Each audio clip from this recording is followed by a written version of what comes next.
People always tell me the past doesn't define you. But what if your past follows you home? I've built my whole life on lies, carefully stitched together. And then one night, in a single conversation, it all started to unravel. I don't know if I'm ready for the fallout. Welcome to Reddit Toxic Family Telltales channel. New episode every day. What made you take 20 pregnancy tests? That was the first thing people asked, like there was a punchline I was supposed to deliver.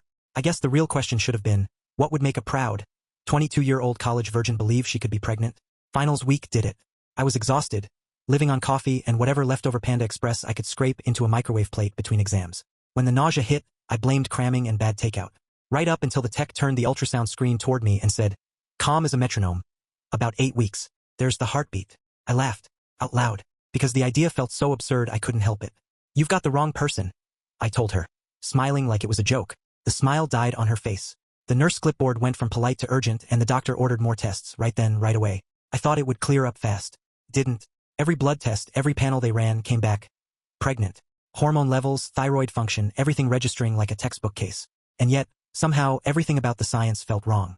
When I told my mom, she didn't say, "Are you okay?" She said, flat, "Just tell us who the father is." That voice, the one she used when I was 16 and lying about where I'd been, hit me harder than any ultrasound ever could. My dad didn't say much. My boyfriend, Patty, who'd been my rock, started to shift. Supportive became suspicious. When I couldn't explain what was happening, the doubt in his eyes grew like mildew. I got paranoid. I started setting my phone to record while I slept, convinced there'd be some missing chunk of memory, some blackout I'd never recall. I woke up and watched the footage, me, asleep, me breathing. Nothing sinister, nothing at all. I begged the police for a grape kit. I wanted anything that might prove someone had done something I hadn't consented to. Toxicology came back clean. Clean as a whistle. I felt almost let down by that result. Like I wanted a reason, any reason, to pin this on. They did DNA on the fetus. That lab report is the stuff of nightmares.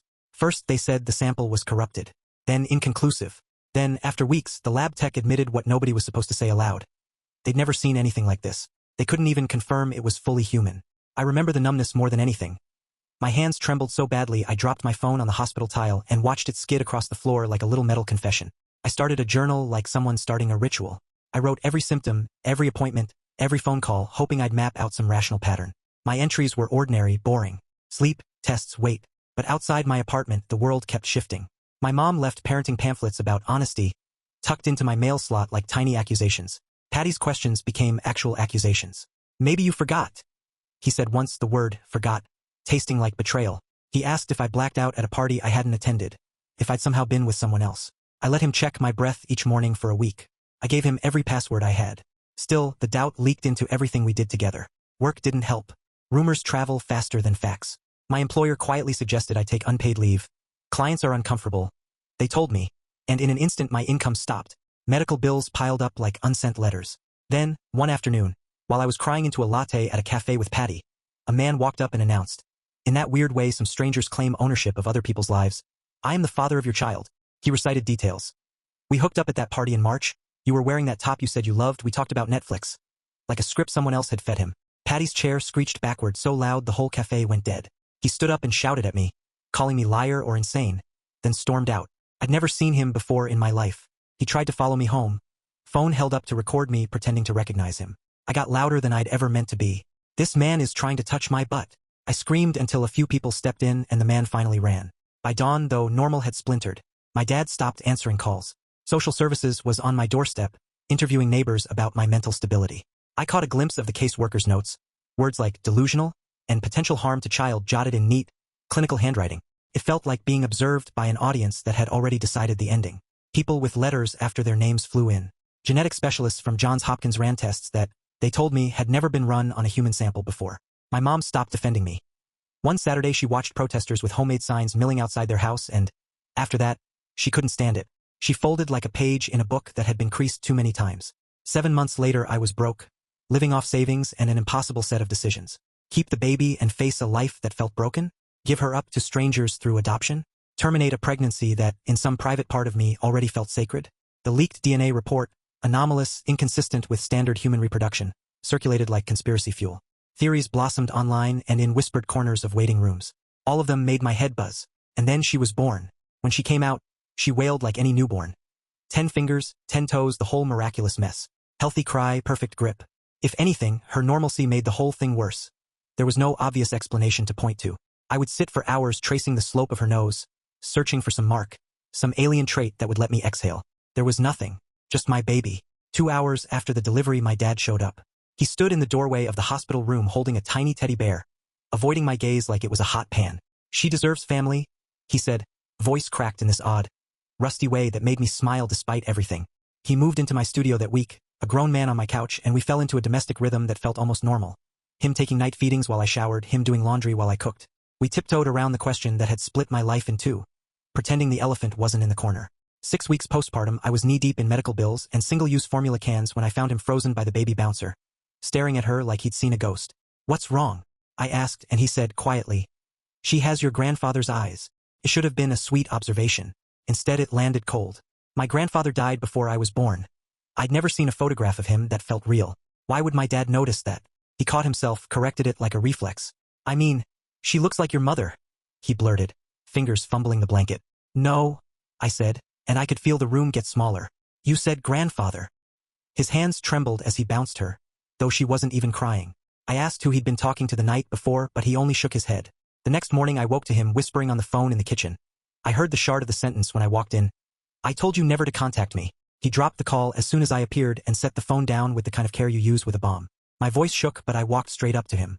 "Who was that? What did you mean about grandfather's eyes?"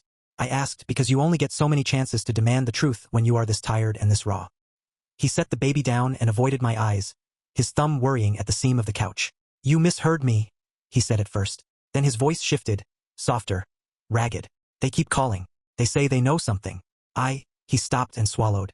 The baby whimpered, and he shifted her to the other arm like he was trying to hold the secret away with his body. I felt something inside of me snap. Not rage so much as the brittle edge of a hope being shattered. "You have one chance, Dad," I told him. "Tell me everything, now, or leave." My hands were shaking the way they had in the lab when the phone slid away from me. He sank down beside the couch, clutching the baby like a lifeline.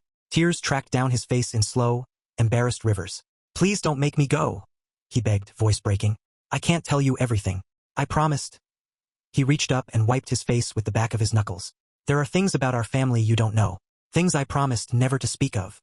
I opened my mouth to push, to pry, to demand the words he refused to give.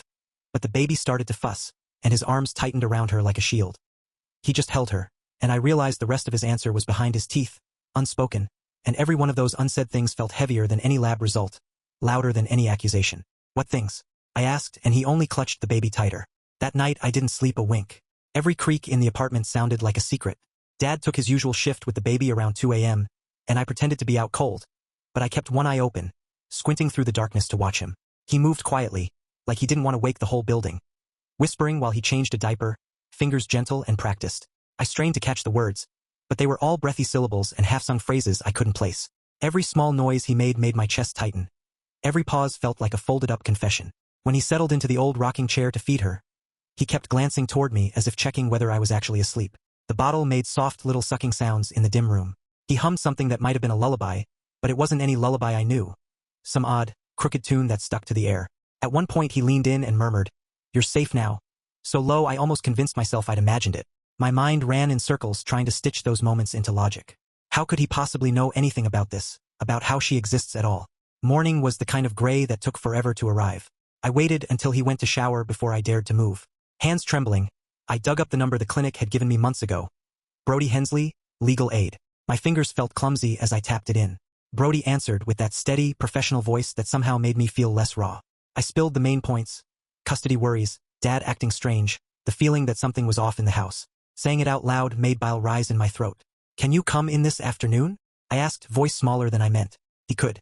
I hung up and nearly dropped the phone because, as if on cue, Dad stepped out of the bathroom, half-dressed and hollow-eyed. He avoided my gaze while he dressed. The baby started to cry and we both reached for her. Our hands brushed and he jerked his away like I'd burned him. "I'll make breakfast," he muttered, then shuffled into the kitchen. The drive to Brody's felt like miles even though it was 20 minutes.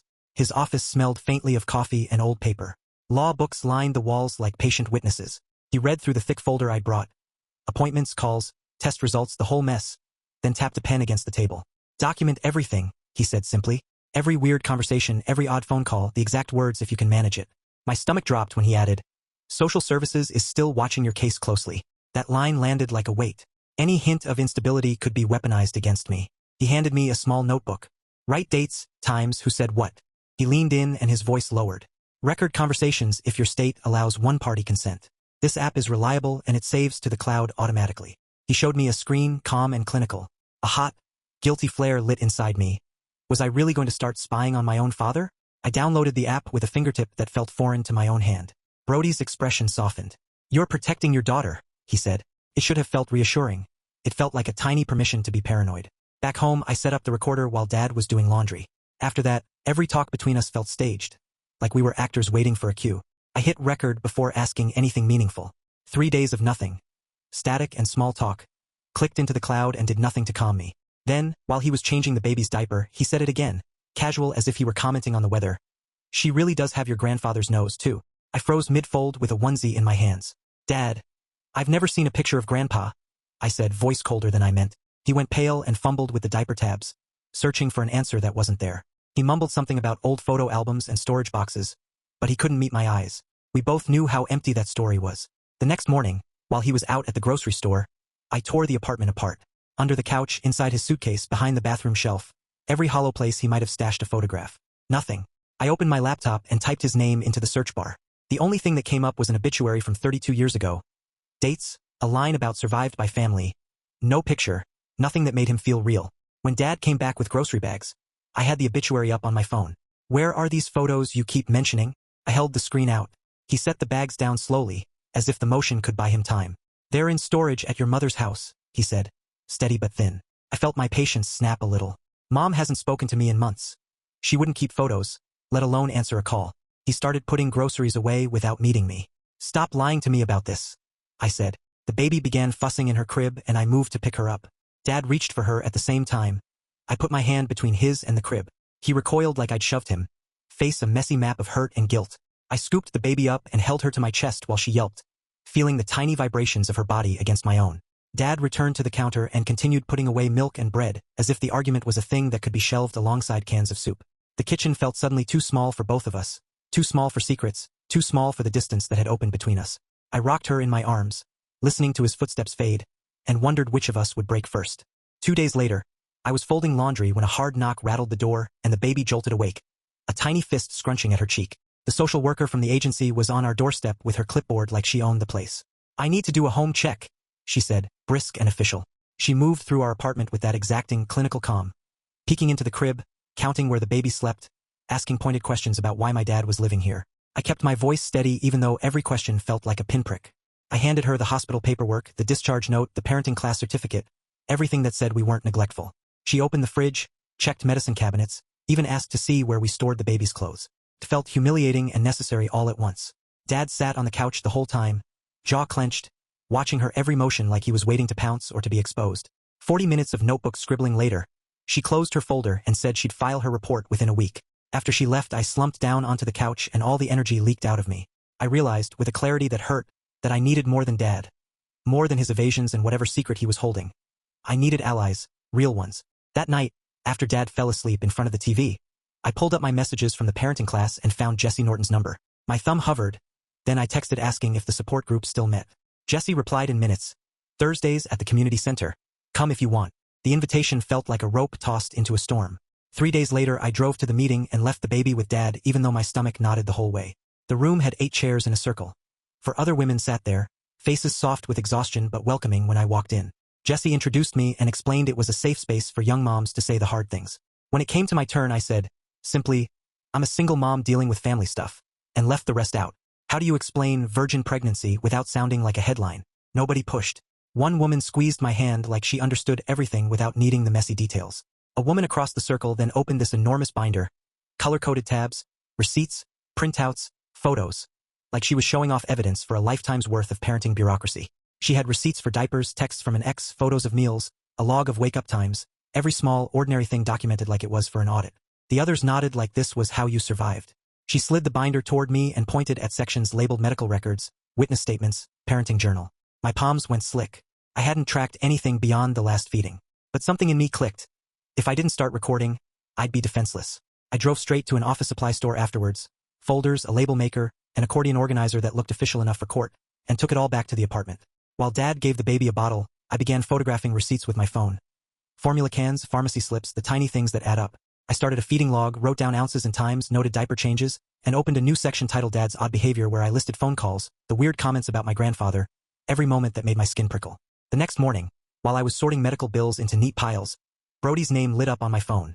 He sounded brisk on the line. Patty had been served the court papers for the paternity test. At first, the process server said, Patty refused to accept them, until he was told he could face contempt charges if he didn't comply within 30 days. I stood in the kitchen, chewing on the end of my pen, when Dad walked in from the living room. He must have heard Patty's name because his face shifted in a way that made air go out of the room. He started asking, louder than I'd ever heard him, why I was dragging Patty into this, why I was tormenting an innocent man. His tone was sharp and panicked all at once. The baby began to cry at the noise and he scooped her up, but he didn't soothe her. He held her and stared at me with a look I couldn't name. Anger braided with fear. It was the look of someone who was trying to keep two truths from colliding. For a beat, we just stood there. Me with my stacks of bills and new folders. Him clutching the baby as if she were both talisman and accusation.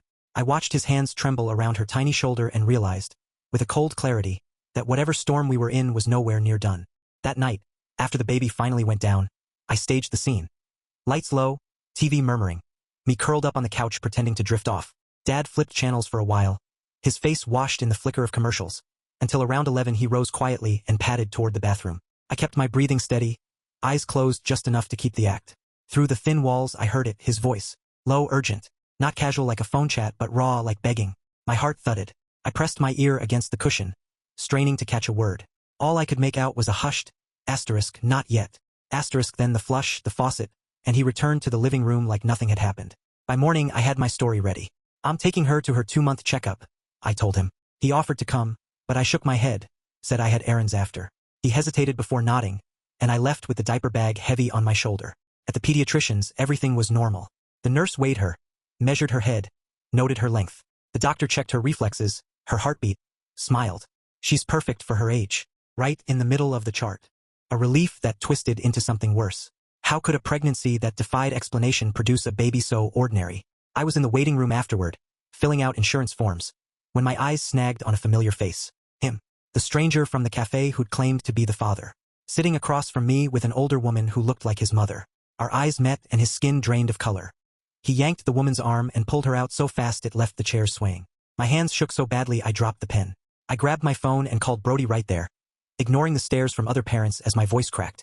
Brody listened, then said he'd add it to the restraining order file. That man, he explained, had a history of inserting himself into high-profile cases, showing up at homes or jobs, claiming connection. Just an attention seeker. It should have been comforting, but it wasn't. If he was just a leech, then the real answer was still out there, lurking, and my skin crawled at the thought. 2 days later, Gianna called while Dad was out shopping. Her voice was bright, almost excited. Your DNA came back completely normal, she said. No chimerism, no genetic oddities, nothing to explain the pregnancy. The baby's results are still being processed at a specialized lab, but you should hear within a week. I pressed the phone tighter to my ear. Then she added something that made my knees give out, and I dropped onto the couch. The original lab that handled my prenatal testing, cited for contamination issues, repeatedly. Enough that a class action lawsuit was already forming. You could join, Gianna suggested gently, though it probably won't change public perception, but at least you might get some compensation. That night, I opened my laptop and dug deep. The lab's website looked polished, all white coats and stock photos of smiling babies. But the reviews told another story. I found 3 women in the past year who'd had corrupted prenatal results, all brushed off as equipment failures. I screenshot everything, dumping them into a folder titled Evidence. I wasn't done. I searched for discrimination lawyers, hoping to take on my former employer for pushing me out. The first 2 wanted retainers I couldn't pay. The third, Sandra, whose office sat between a laundromat and a vape shop, met me for free. She leaned over my paperwork, eyes sharp, tapping her pen against the emails from my boss about clients being uncomfortable. We have a case, she said. Her voice wasn't dramatic, just certain. It could take years and the payout might not be huge, but it's winnable. I signed her forms without hesitation. Maybe the world thought I was crazy, maybe Dad was hiding something from me, but this was one fight I could control.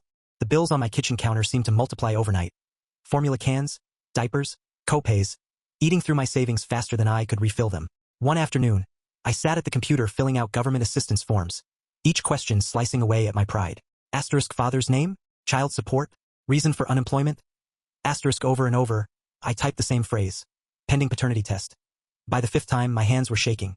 Dad found me hunched over the keyboard, tears dripping onto the form. He touched the back of my chair awkwardly and said he'd pick up a second job. Pizza delivery at night just to keep us afloat. My chest clenched at the offer, but I told him no. Focus on your therapy appointments instead, I said, voice sharper than I meant. I'd seen the appointment cards buried in the trash. The ones he never went to. His eyes darted away, and he mumbled something about rescheduling. I didn't believe him. At the next support group, in that damp church basement, I bounced the baby on my knee while Jessie leaned close enough for me to smell her coffee breath. My sister works at the genetics lab, she whispered, eyes flicking around the circle. She's heard about your case. My stomach turned cold, of course she had. Everyone had. Jessie slipped me a napkin with a number scrawled across it. She wants to help. I called that night once the baby was down. Jessie's sister answered in a whisper, her voice taut with nerves. The lab director is handling your file personally, she said. They've never seen DNA markers like your baby's before. But listen, it's human. Fully human. Just different. Strange markers they can't explain. Before I could press her, she hung up, leaving me clutching the phone, heart pounding. Relief and guilt washed over me all at once. My daughter wasn't an experiment, wasn't an alien, wasn't what the internet trolls made her out to be. She was mine. Entirely mine. That night, I held her so tight I whispered apologies into her tiny ear for ever doubting she was normal. 2 weeks later, on a Tuesday morning when rain streaked across courthouse windows, Patty showed up for the DNA test. He had his parents in tow and a lawyer whose suit probably cost more than my monthly rent. Patty wouldn't look at me, wouldn't glance at the baby. He just scrolled on his phone like we were beneath him. His mother's glare burned holes in me from across the waiting area, while his father murmured to the lawyer. When the bailiff called us back, a nurse was waiting with collection kits, explaining chain of custody rules like this was some crime drama. Patty went first, opening his mouth for the cheek swab while his mother hovered like a guard dog. Then it was my daughter's turn, and the moment the swab touched her cheek, she wailed, twisting in my arms. Patty's mom muttered entrapment under her breath, loud enough for the whole room to hear. My jaw clenched, but I said nothing. The nurse sealed the samples in tamper-proof bags, had us sign forms confirming everything was witnessed, and just like that, it was over. 20 minutes stretched into forever with those eyes boring into me. Dad was already waiting outside in the parking lot, engine idling. He insisted on driving us home even though my own car sat right there. The whole ride, he stared straight ahead, knuckles tight on the wheel while the baby fussed in the back. The results will take 2 weeks, I said finally, breaking the silence. I know, he muttered without looking at me, and the way he said it made goosebumps crawl over my skin. That evening, my phone buzzed with a number I hadn't seen in months. Mom. Her text was short, asking if the baby was healthy. My eyes blurred reading it. I typed back that she was perfect and attached a photo I'd taken that morning of her curled in her bassinet. I watched the 3 dots appear, vanish, appear again. 5 times. Then finally, a single red heart emoji. Just that. But it was enough, a crack in the wall. Proof that maybe, just maybe, she hadn't written us off completely. I screenshot it instantly, like evidence of hope. The next morning, I was in the middle of changing the baby's diaper when my phone buzzed with a number I didn't know. A woman introduced herself as a victim's advocate from the courthouse. Her voice was firm, matter-of-fact. The stranger, the one who had stood in a cafe and claimed to be the father, had violated the restraining order. He'd been spotted again at the clinic where I'd last seen him. A warrant was being issued, but she warned me quietly. Odds were he'd just get a fine unless he escalated. I thanked her, hung up, and immediately went through the apartment, double-checking every lock, every window. My hands trembled as I turned each deadbolt. The next few days I drowned myself in routine. 6 a.m. feedings. Tummy time on the soft blanket Dad had picked up from the store, while I ate toast with one hand and steadied her with the other. She just started smiling, tiny, fleeting grins that made my chest ache with love. Each smile felt like defiance, like evidence against anyone who thought I should hand her over to strangers. I snapped photo after photo, storing proof that I was a good mother, even if the world doubted me. That Thursday, Gianna called. Her voice was brighter than usual, bubbling with excitement. She wanted to schedule another appointment, said the baby's full genetic results were finally in. She mentioned maybe writing a case study only if I consented and asked if I could come Monday. I agreed, curiosity outweighing the dread that had followed every doctor's appointment so far. When Monday came, Dad insisted on driving us. I let him, though a part of me wondered why he was so eager. Gianna met us in the waiting room, practically buzzing. She ushered us into a consultation room and spread papers across the table, charts, graphs, rows of colored sequences that looked like static to me. She explained with excitement that the baby had unusual genetic markers, signs of rapid mutation in certain areas. Nothing harmful, she repeated, as if to reassure me. Just different, documented nowhere else. She speculated it might even be a new form of adaptation, though to what, she couldn't say. For once, the fascination in a doctor's voice didn't sting. She wasn't treating my daughter like a freak, or me like a liar. She saw her as something extraordinary. When she asked again about publishing, promising full anonymity, I signed. At least someone would record her story honestly.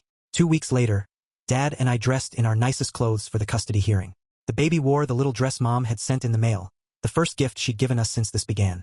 Social services presented their monthly report to the judge. They noted improvements, stable housing, parenting classes completed, but they still listed concerns in careful language, unusual circumstances, ongoing investigations. The caseworker kept looking at me like she was waiting for me to crack. The judge, an older woman with tired but kind eyes, softened her voice when she addressed me. She praised the progress, nodded at the certificates I'd earned. But then her face turned grave.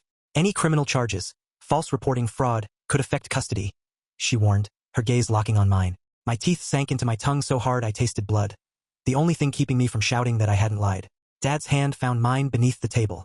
He gave it a quiet squeeze, steadying me. Afterward, outside in the sunlight that felt too bright after the courthouse, Dad suggested ice cream, even though it was barely noon. We sat on a park bench while I let the baby taste a fingertip of vanilla, her tiny mouth curling around it with surprise. Dad watched her, then me, and said almost carefully, "Maybe once this is over we move, start fresh where no one knows our story." The idea tugged at me, raising her without whispers, without stares, without the shadow of suspicion. But it also felt like running, like burying questions I still desperately needed answered. "I'll think about it," I said softly, and the truth was I meant it. The next morning started like any other. Diaper change, squeaky plastic wipes container, the baby cooing, until my phone buzzed with a number I didn't know. I answered, and the voice on the other end was the courthouse victim advocate, calm but direct. The stranger from the cafe? He'd been spotted again at the clinic. He'd already violated the restraining order. They were issuing a warrant. "Probably just a fine," she warned. "Unless he escalates." My fingers went cold as I thanked her and then walked the perimeter of our apartment, checking every deadbolt and chain like I was securing a small fortress. After that, I buried myself in routine, because routine is the only thing that keeps your edges from splintering when the world tries to unmake you.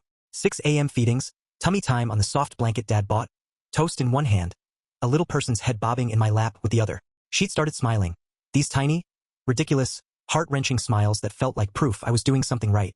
I photographed each one, tucked them into folders on my phone like evidence. "See? We belong together." On Thursday, Gianna called while the baby napped, excitement threading her usually steady tone. "The baby's full genetic results are in," she said. "I want to see you." Monday? I said yes before I'd thought about it. When Monday came, Dad insisted on driving. I let him. In the consultation room, Gianna spread charts across the table like tarot cards. Colored sequences and arrows that meant nothing to me, but meant everything to her. "Unusual markers," she said, eyes bright. "Rapid mutation in certain regions. Nothing pathogenic, nothing that will harm her, but patterns we've never documented." She floated a theory about evolutionary adaptation. It sounded big and science fiction-y and somehow less cruel than being accused of lying. When she asked about publishing, promising anonymity, I signed. If my daughter's story was going to be told, I wanted it told accurately. 2 weeks later, we sat in court in our nicest clothes. The baby wore the little dress Mom had sent, the one tiny blessing that had actually arrived. Social services read their monthly report.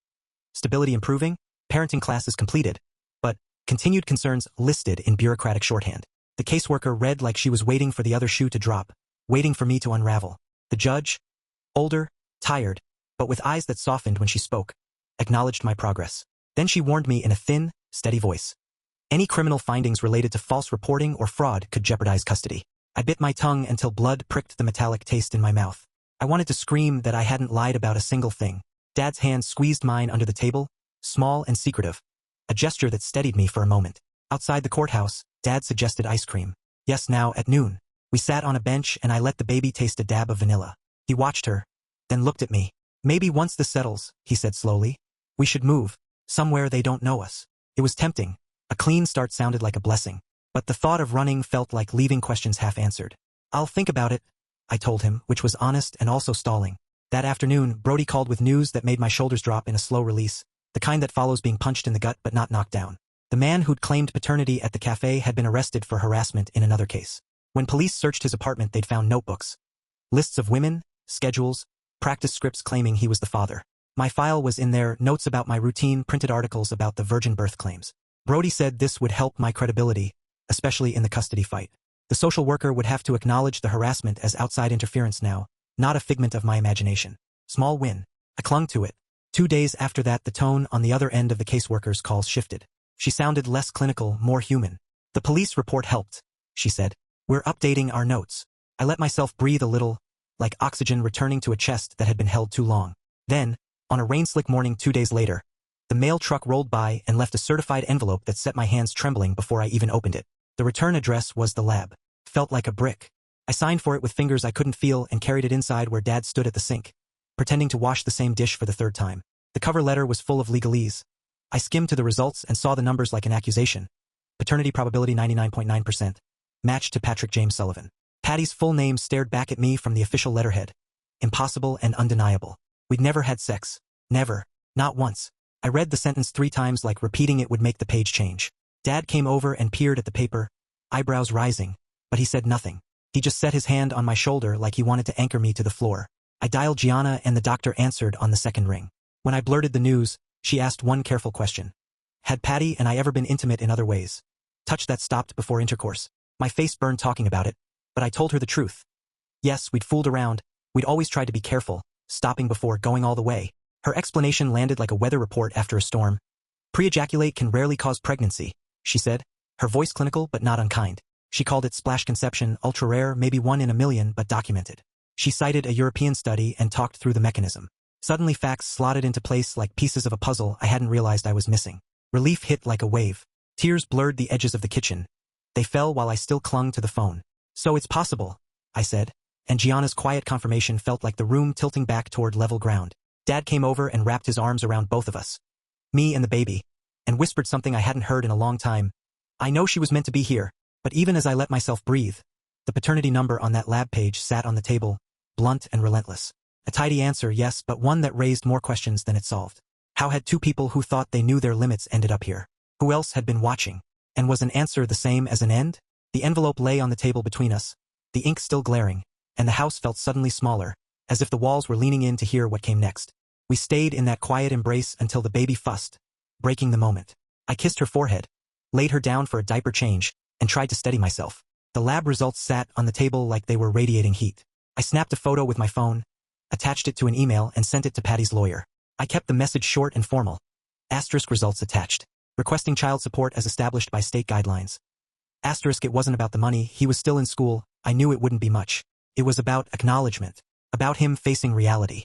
Within an hour, his lawyer emailed back with a stiff line about reviewing the results. 2 days later, Brody called. Patty wanted a meeting to discuss co-parenting arrangements. My pulse quickened, but I agreed on one condition. It had to happen at Brody's office with both lawyers present. I wasn't about to risk another public scene at a cafe. The following Tuesday, I pulled on the nicest outfit I had that still fit, even though I'd been up all night with feedings and spit-ups. When I arrived, Patty was already there, seated beside his lawyer, scrolling on his phone like none of this was his life. He looked up when I walked in, his expression unreadable. Not angry anymore, but not exactly soft. His lawyer opened with practiced words about an unusual situation and the need for reason. Then Patty cleared his throat, voice lower than I remembered. He apologized for not believing me, for how he'd acted. He admitted the whole thing felt impossible, like something out of a nightmare, and he'd panicked. But he accepted the results now. He pulled a paper from his folder and slid it across the table. A bank statement, monthly automatic payments already set up. $200. Small but steady, and he promised it would go up after graduation.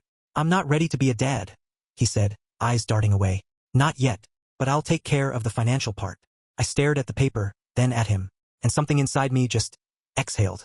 I was too tired of fighting every battle. Fine, I said. I accept. We can revisit parenting later if you want. The lawyers drafted a basic agreement on the spot. We both signed. Patty left without another word. Brody leaned back in his chair and told me I'd done the right thing. That sometimes men needed time to grow into the role. Maybe Patty would come around. Maybe not. But for now, I'd secured what mattered. A week later, I sat across from the social worker for what would be my final review. Her desk was covered with my paper trail, receipts, parenting class certificates, paternity results, the signed agreement. She combed through each page with meticulous care, then lifted her head. And for the first time since this nightmare began, she smiled at me. She said she'd never seen anything like this in 20 years. But the documents were in order, my progress undeniable. The investigation is officially closed, she said. No further action needed. And then, almost casually, like it cost her nothing, she added, good luck with the baby. As I walked out with my daughter in my arms, that single line felt like the closest thing to a miracle I'd had in months. 2 days after signing with the employment lawyer, my phone buzzed with news that felt almost unreal. My old boss wanted to settle out of court rather than face discrimination charges. The offer wasn't glamorous, $15,000 and a neutral reference letter, but it was a lifeline. 3 months of medical bills covered and a little breathing room. I went to Sandra's office while the baby slept in her carrier. My signature wavered across the dotted line because I was exhausted, but I signed anyway. Dad picked us up afterward, and for the first time in a long while, he seemed like he had something heavy on his mind. We idled at a red light and he finally said it, voice small. The calls had been from his brother, Frank, a relative I'd never heard of.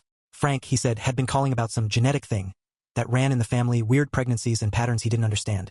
Dad started to cry right there in traffic, saying he should have told me sooner but was terrified I'd think our family cursed. I squeezed his hand across the console because after everything, an estranged uncle with a grudge felt like a footnote compared to what we'd survived.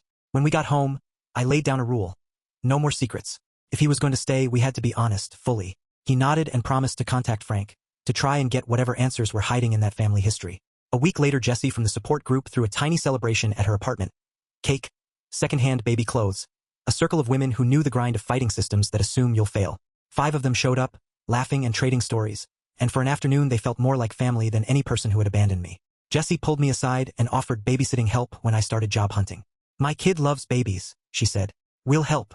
It felt like someone had finally tossed me a real rope. Gianna emailed me a PDF a few days after that. A case study she'd published based on my pregnancy. They changed names and blurred any identifying lines, but reading it was surreal, seeing my life translated into clinical language about spontaneous conception from minimal genetic transfer and laboratory contamination errors. She described it as a ridiculous, improbable collision of small events. Weird biology plus faulty lab work. No angels, no conspiracies, just a chain of tiny, unlucky coincidences. Somehow, having science put words to it gave me a kind of closure. It was proof enough that I hadn't been delusional. Then Brody called about work. One of his clients needed a remote data entry person, $20 an hour, work from home. Not glamorous, not the career I dreamed of, but doable between naps and bottles. I started the next Monday, laptop balanced on the kitchen table while Dad took the baby out for walks. The job was monotonous. Insurance claims, one after another.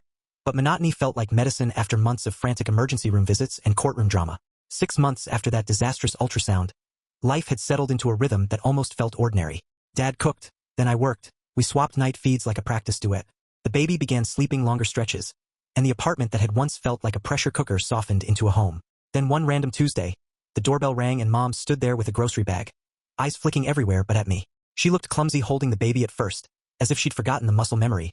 But the moment the baby curled her tiny fingers around Mom's index, the older woman's eyes filled up. She didn't apologize for walking away. She didn't explain months of silence. She simply put groceries away, asked if I had laundry, and stayed for 3 hours. Folded tiny onesies, fed the baby, brought more groceries to the door. Before she left, she said she'd come back next week.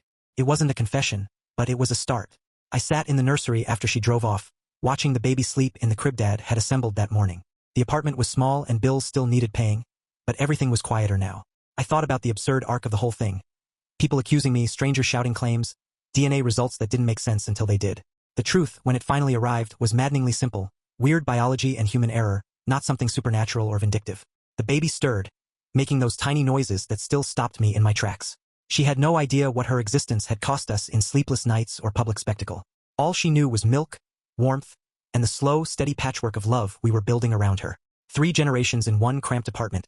Imperfect and battered but slowly stitching a life together.